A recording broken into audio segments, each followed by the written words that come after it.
Hi, this is Monty with another can-do moment. I'd like to talk about my 2025 Nissan Armada. I've had it now for about 13 months. I'll tell you how things are going here after a year of driving it. First off, I've got 13 months, 14,000 miles on it, and about 7,500 of that was with trips pulling my travel trailer.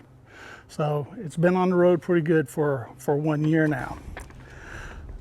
Another thing I'm going to talk about mileage, oil changes, maintenance and repair costs. I'm going to talk about rotation. Tire rotation is pretty important. So first, let's talk about mileage. I'm pleasantly surprised with the mileage on the car.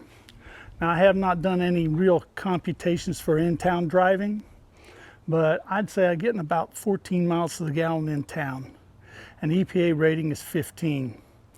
And I think part of the reason why it's 14 is I live in a small town where everything's about 1 to 3 miles away. A lot of that driving, the engine doesn't reach full operating temperature, and so it's not as efficient as it would be once it warms up. Highway mileage, EPA rating is 18.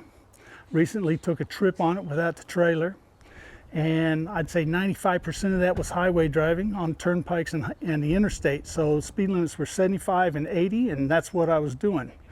Drove 191 miles and put in 10.2 gallons, and that figures out to 18.7 miles per gallon. I think that's pretty good when you consider that the EPA rating is 18, and they do their calculations based on an average speed of 48 miles an hour with a maximum speed of 65 miles an hour. So doing 75 and 80 miles an hour with a 6,000 pound vehicle and making 18.7 miles to the gallon, I consider that pretty good. All right, so let's talk about maintenance and repair. Well, first off, maintenance is just oil changes. Repairs, none. So I get 3 oil changes within 20,000 miles on the vehicle. I've gotten 2 oil changes so far. I changed that oil at 5,000 miles. And as far as repairs go, the closest thing to a repair would be a recall that I had. It was a recall on the entertainment system, backup camera, or something like that. I did not have a problem with it, no glitches or anything, but I took the car in for the recall and they had to reload that. It wasn't some little add an update or something. It was pretty serious change. It took over 2 hours for them to load it up in the vehicle. And I've always had a problem with MyQ. MyQ says the garage door opener is not working because it's Nissan's fault, and Nissan says no, garage door is controlled by MyQ, it's their problem.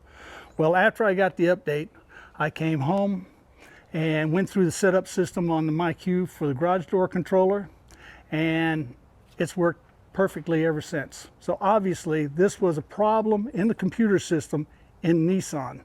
It wasn't anything to do with the garage door.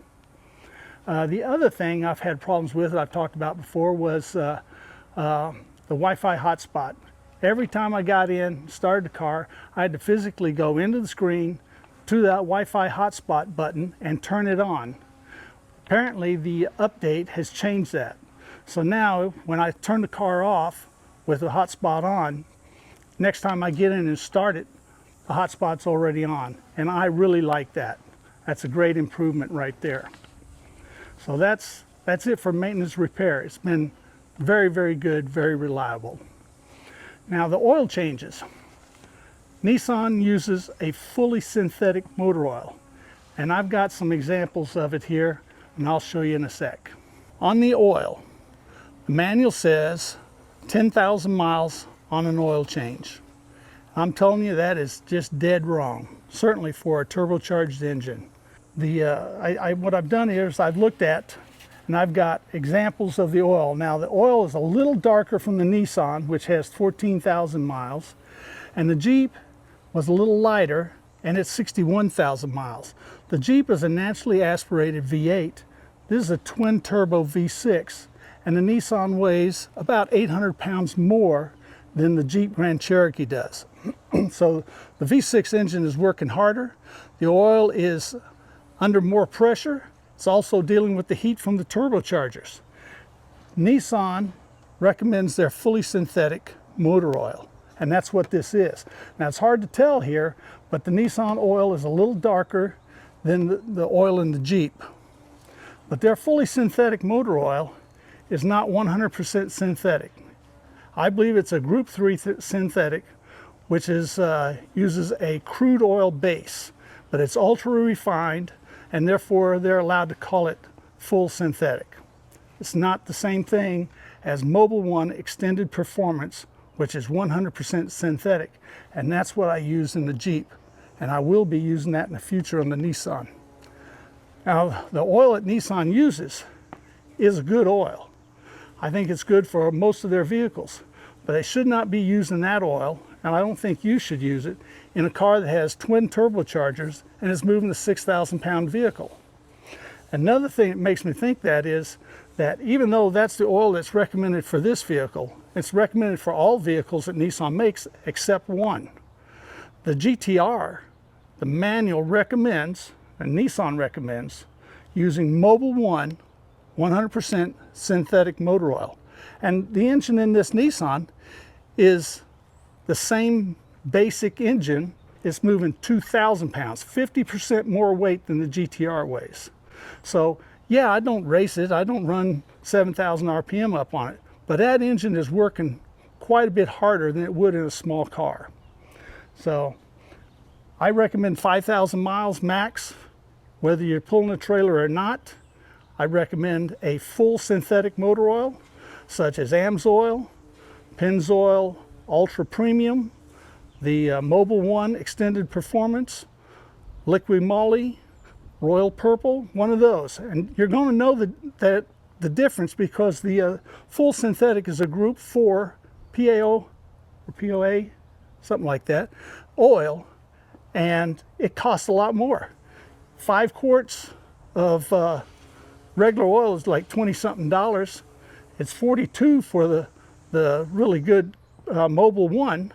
If you buy it by the quart, that Mobil 1 Extended Performance is somewhere between $12 and $14.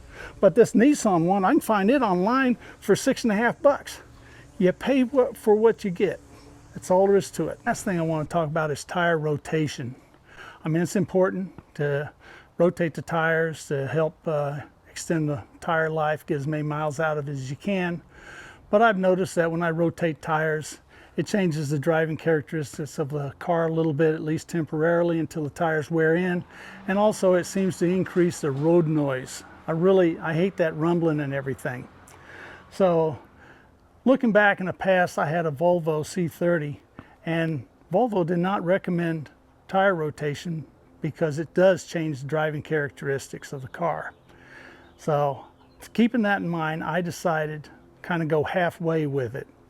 Now the tires in the back do have more wear than the tires in front, and that's because their back axle is carrying about 1,200 to 1,300 more pounds than the front axle when I'm towing my travel trailer. But so I did need to change, but there's no irregular wear on the tires. So instead of crossing them, which forces 2 tires to turn the opposite direction they've always turned, I went with the front to the back and the back to the front. And I can tell you, it didn't change the way it drives.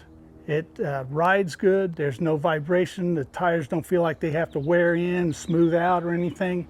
And it didn't change the road noise at all. It's a very quiet, comfortable ride. So I'm pleased with the way that I rotated the tires.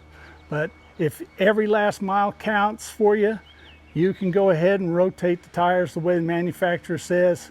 Try to get every last mile you can out of it. But for me, I can give up a couple of thousand miles for a quieter, more comfortable ride. I'm happy with that. And that's it.